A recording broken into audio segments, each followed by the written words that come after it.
Assalamualaikum warahmatullahi wabarakatuh.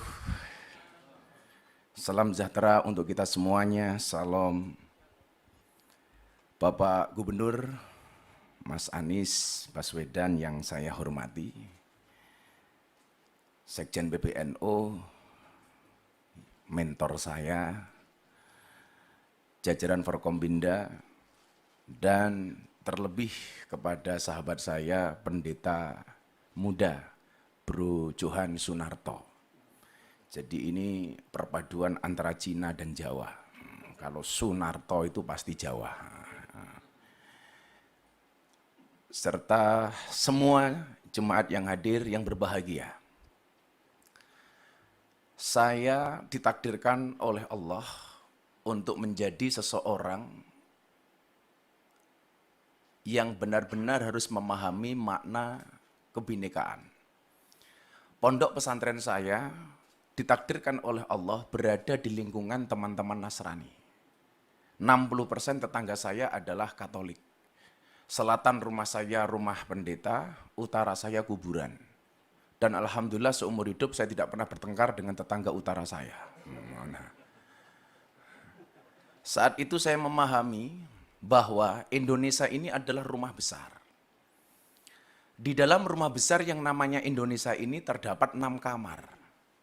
Ada kamar Islam, kamar Kristen, Katolik, Hindu, Buddha, dan Konghucu. Saya meyakini selama orang Indonesia kembali ke kamarnya masing-masing, maka tidak akan pernah terjadi masalah. Yang menjadi masalah adalah ketika kembali ke kamarnya orang lain, tidur di kamarnya orang lain, ngiler bahkan ngompol di kamarnya orang lain. Maka begitu indahnya Indonesia menata kerukunan ini dengan luar biasa ketika kemudian menerbitkan identitas kita masing-masing. Anda yang beragama Islam dengan KTP Islam. Maka dulu Mas Anies ada usulan kolom agama dalam KTP dihapus saja. Karena dianggap ini awal dari diskriminasi. Justru saya sebaliknya. Menurut saya kolom agama dalam KTP tetap harus dipertahankan. Anda sebagai umat Kristiani berbanggalah dengan KTP-mu. Dengan Kristianinya. Anda yang beragama Islam, berbanggalah dengan KTP yang beragama Islam. Maka saya menolak tegas kalau kolom agama dalam KTP dihapus. Tapi kalau yang dihapus kolom kawin atau belum kawin, saya setuju. Jadi kan bujang terus Pak. Pak Kapolres setuju ini pasti. Tapi juga kemudian ada yang memahami toleransi secara kebablasan. Saya kasih contoh misalnya, ada orang yang mengatakan semua agama itu benar titik. Saya pikir kalimat ini tepat tapi kurang lengkap. Bagi saya yang benar adalah semua agama itu benar bagi penganutnya. Kenapa harus tambahkan penganutnya? Kalau semua agama itu benar titik, saya khawatir nanti pendeta Johan tiap hari ganti agama. Ini kan. Kenapa? Karena dengan gampangnya kita meremehkan, toh semuanya benar kok. Maka kalimat yang menurut saya diksi yang paling tepat adalah semua agama itu benar bagi penganutnya. Bagi pendeta Johan harus mengatakan bahwa agama yang saya yakini adalah yang paling benar. Tetapi bukan berarti kita diperbolehkan untuk menyalahkan agama orang lain. Makanya kemudian di dalam surat Al-An'am, dalam Al-Quran, Allah Subhanahu wa Ta'ala berfirman, dan janganlah kamu memaki sesembahan selain Allah, karena mereka nanti akan memaki Allah dengan melampaui batas tanpa pengetahuan. Sederhananya adalah, kalau kamu tidak mau agamamu dihina oleh orang lain, maka jangan pernah kamu menghina agama orang lain. Bahkan Rasulullah pernah mengatakan, mau nggak orang tua kamu dihina? Mana mungkin wahai Rasul, kami menghina orang tua kami. Apa jawaban Rasulullah? Kalau kamu tidak mau orang tua kamu dihina oleh orang lain, maka jangan sekali-kali kamu menghina orang tua orang lain. Maka saya selalu sampaikan, kalau orang Indonesia tidak bisa akur gara-gara beda agama, kalah dengan burung. Burung itu punya agama tapi bisa akur. Agamanya burung itu ada 2 Mas Anies. Kalau enggak Kristen, Islam. Burung Kristen buktinya ada burung gereja.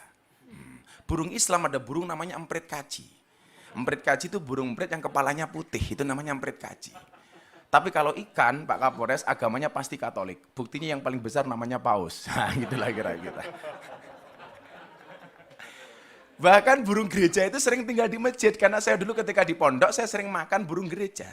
Burung gereja tinggalnya di masjid. Nggak ada tulisan burung gereja dilarang masuk, itu nggak ada Pak. Maka inilah saya pikir indahnya Indonesia. Yang kemudian semua kebebasan di dalam beragama dengan menjaga toleransinya yang tertuang di dalam Pancasila dengan Bhinneka Tunggal Ikanya. Maka sekali lagi, kalau kemudian kita bisa kembali ke kamarnya masing-masing, tidak akan terjadi masalah. Ingat Bapak Ibu, saya mencatat, toleransi menjadi sulit ketika orang lupa bahwa beragama itu untuk mengatur diri sendiri, bukan mengatur orang lain. Banyak orang beragama yang bahkan belum menggenapi pelaksanaan nilai agama untuk dirinya sendiri, tapi sibuk ngurusi perilaku orang lain. Tentunya ini kurang dibenarkan. Maka begitu indahnya hubungan saya dengan kawan-kawan Nasrani di pondok saya sampaikan barangkali Mas Anies, di tempat saya itu kalau ada orang Nasrani meninggal, mereka sembahyangan untuk mendoakan almarhum, kita yang Muslim datang Mas, di belakang. Kita nungguin, begitu nanti jatahnya makan, kita makan bareng. Ketika ada orang Islam meninggal dunia, kita tahlilan, teman-teman jemaat gereja nunggu di belakang. Ketika jatahnya makan-makan, kita makan bareng. Akidahnya tetap masing-masing, tetapi muamalahnya bisa kita lakukan bareng-bareng. Kalau Idul Fitri seperti ini, kawan-kawan saya Nasrani masak Pak. Hasil masakannya dibagi ke semua warga kampung, baik yang beragama Islam maupun yang beragama Nasrani. Begitu Natal tiba, kawan-kawan Islam gantian yang masak, dibagi ke seluruh kampung. Maka saya teringat kemudian dengan cerita Nabi Ibrahim alaihissalam ketika masak kemudian tetangganya dipanggil. Nabi Ibrahim itu dikasih gelar kekasihnya Allah gara-gara suka traktir orang. Bulan Ramadan ini saya belum ditraktir sama Mas Anies, belum.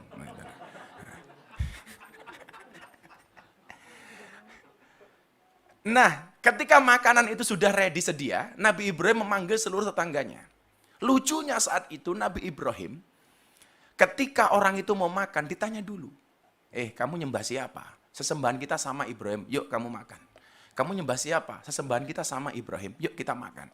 Sampai satu ketika, ada miss. Nabi Ibrahim bertanya, kamu nyembah siapa? Sorry Ibrahim, sesembahan kita beda. Aku menyembah yang lain, kamu menyembah Tuhanmu.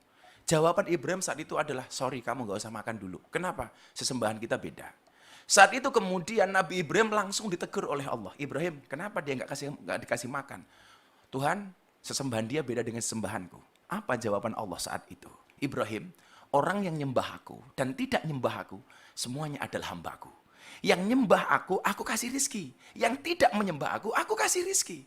Lah kamu loh Ibrahim, ngasih makan sekali kok kebanyakan syarat. Akhirnya orang itu dipanggil oleh Ibrahim, kemudian dikasih makan. Begitu indahnya kemudian Tuhan mengajarkan kepada kita kepada toleransi.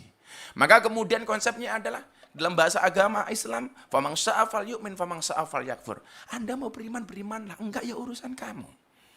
Di dalam toleransi, sebagaimana ayat yang kita pahami, lakum dinukum waliyatin. Untukmu agamamu dan untukku agamaku. Pak Johan, satu saat Anda datang ke pondok saya. Kalau saya pengajian di pondok, Pak, yang datang 10.000 sampai 15.000. Itu artinya apa? Saya harus menyiapkan konsumsi 15.000 untuk jamaah. Dan bapak-bapak jemaat tahu, siapakah yang membantu istri saya untuk masak? Kawan-kawan Nasrani. Siapakah yang bantu parkir? Muda-mudi Katolik. Maka kemudian banyak pejabat yang datang ke tempat saya, kecuali satu, Mas Anies, kepending waktu itu. Maka yang lucu adalah ketika teman saya pendeta di Jogja, Gus, di depan pondok ada kolam ya? Ada bro, kenapa? Boleh nggak saya mancing? Oh boleh. Akhirnya pendeta datang ke pondok saya, mancing di kolam depan pondok saya. Begitu masuk ke kolam renang, ke sawah, pendetanya bilang, Gus sorry, kaki saya korengan. Terus gimana bro? Pak pendeta gimana? Nggak boleh kena air, mbok tolong saya digendong. Akhirnya pendetanya saya gendong. Begitu saya gendong, pendetanya bilang, baru hari ini ada pendeta bisa naik haji. Wah, kan saya haji, Pak. Inilah. Akhirnya pendetanya saya lempar ke air. Biur, pendetanya protes. Gus, kenapa saya dilempar ke air? Sorry pendeta, baru hari ini ada pendeta dibaptis sama Pak Haji. Saya bilang gitu.